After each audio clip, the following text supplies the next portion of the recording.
Welcome to Flourishing Flame, from burning out to burning bright with therapist and coach Leah Brown. Are you a people helper or caregiver, feeling overwhelmed, distant, cynical, and crispy around the edges? Join me to defeat burnout by learning how to manage stress and create deep connective relationships with others so that you can pursue your calling, providing light and warmth to those around you. Hello, everyone, and welcome to the first episode of the Flourishing Flame podcast for 2025. I don't know about you, but I had a great time to just rest a little and reflect and spend time with family and friends over the last few weeks. I was really excited. We got to have a family Christmas with almost all of our kids. My husband and I combined to have 9 children, 2 of whom are married and 2 sweet grandbaby girls. And so we were able to have everyone except for my son, who is in Navy boot camp, and my bonus daughter's husband, who couldn't come this time around. And so we just had a great time to be able to have an early Christmas celebration with my parents, and his mom was able to come. And so it was just a great time. We were really excited, and it was fun to have little people for Christmas again. And so now we're moving on to the new year. And often people will try to do something new, make a new change in the new year, me included. The Pew Research Center reports that 30% of Americans make New Year's resolutions. And if you're under 50 years old, that percentage is substantially higher. The most common resolutions concern health, money, finances, personal relationships, hobbies, and personal interests. They also tend to include a lot of work and career goals and moves. Only about 9% of people who make a goal actually achieve it. Sometimes it's just that we need to better manage our time, resources, or motivation. But many times it's that we need a little help. We need some assistance to help us achieve what's truly important to us. I know if you're listening to this podcast, you already are a supportive individual. You're supportive at home, to your family and friends, and you're supportive professionally to your clients, patients, or students. Over the next several episodes, I'd like to walk you through ways that you can receive support and assistance at any time of the year. I want to help the helpers and support the supporters. As we look at each of these options together, I'd like you to think about how they fit into the various areas of your life. This is not a one-size-fits-all for every situation, and definitely not for every person.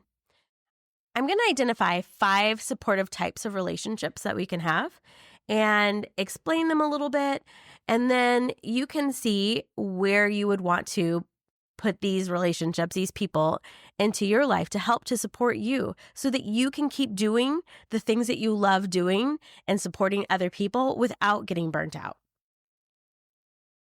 So the 5 support types are the friend, the mentor, the coach, the consultant, and the therapist.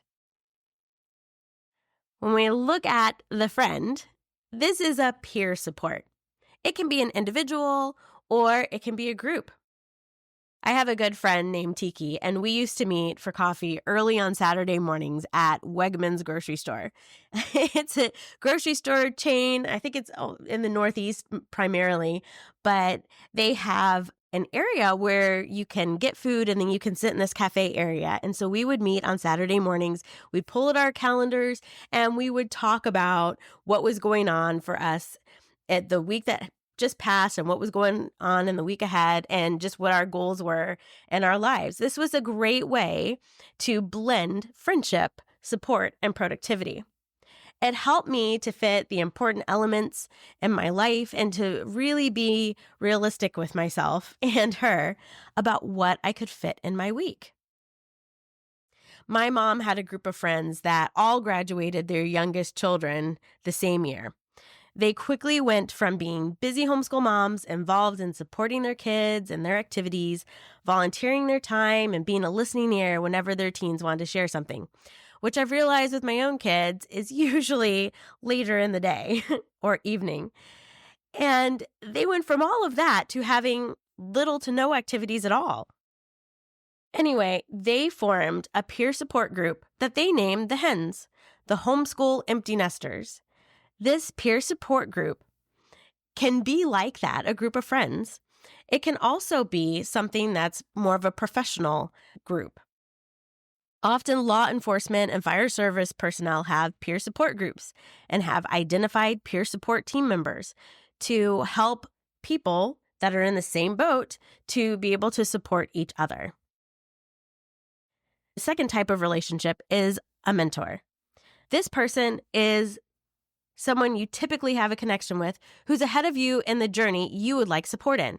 For example, a professional mentor is someone who's been in the field longer than you. This may be an official professional relationship, like a counseling supervisor for state licensure. I'm tremendously grateful to Barbara, who is my counseling supervisor and is still a mentor, that when I run into something that's difficult or I feel like I need some advice, I will give her a call. A professional mentor doesn't have to be official, like a state licensure, but it could be someone ahead of you in your career field or who has professional skills that you would like to hone. Or this mentor could be a personal mentor, like a friend who has a successful garden or a mom who's ahead of you in the parenting journey. The next type of relationship is that of a coach. We're familiar with sports coaching. Even if, like me, you've never played in an organized sports league, there's a common understanding in society that a coach helps players to try harder and play better. My biggest reference points for coaches is in movies. You see the coach at practice encouraging and sometimes yelling at the players, giving them exercises to optimize their performance, helping them to practice effectively, providing strategy for the opponent they're about to face, and giving the epic halftime encouragement speeches. Maybe I've seen too many sports movies. The type of coach I'm referring to here is a coach for your life. It could be based on a goal, working on a specific project, you name it, a relationship or a season. My friend Kari is a menopause coaching specialist who helps women gracefully and healthfully walk through this season of life. It could also be tied to a role like an executive coach or an area like a wellness coach or a mental health coach. It could be more general to help you in a broader sense to whatever you're working on, a life coach.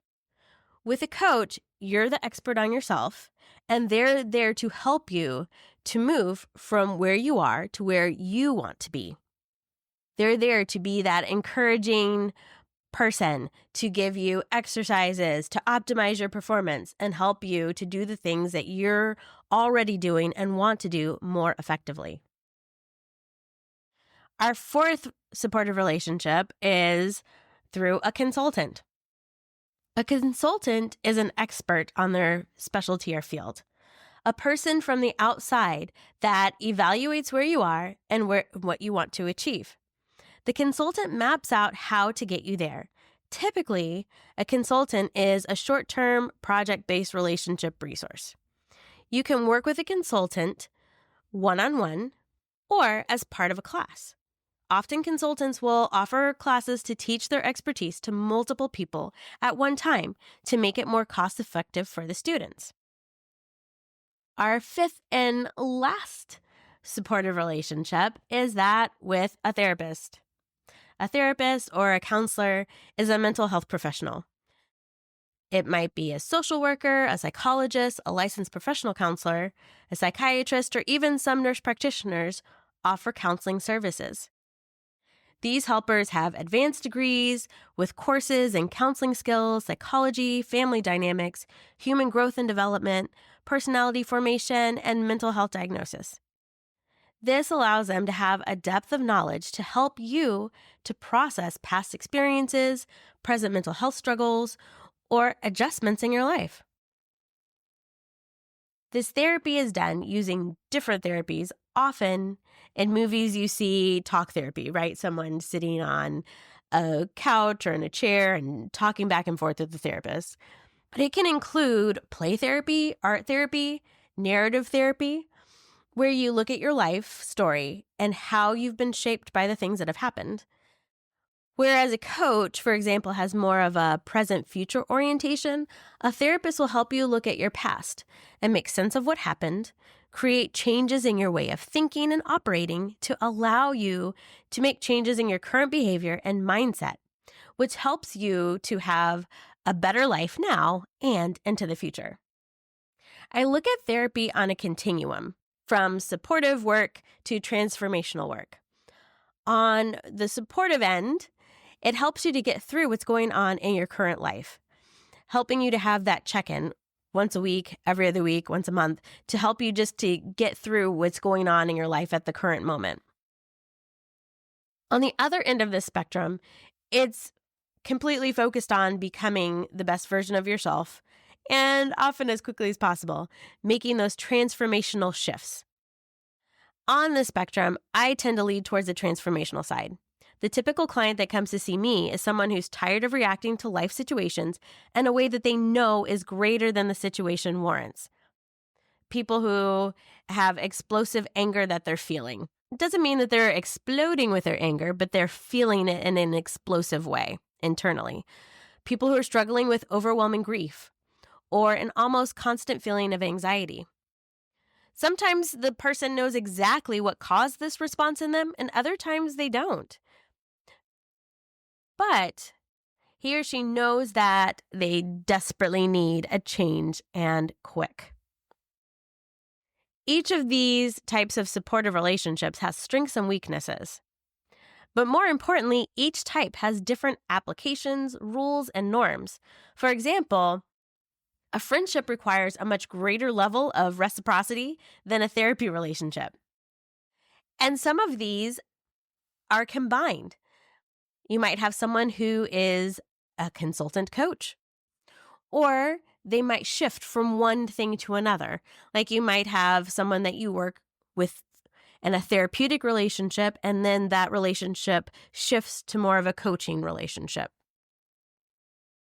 We're going to look at each of these supportive relationships in more detail, including how to identify what you need to look for in yourself and in that other person to find the right fit. We're going to look at what's the cost associated with it. The cost may be financial, it may be time, or it may be relational.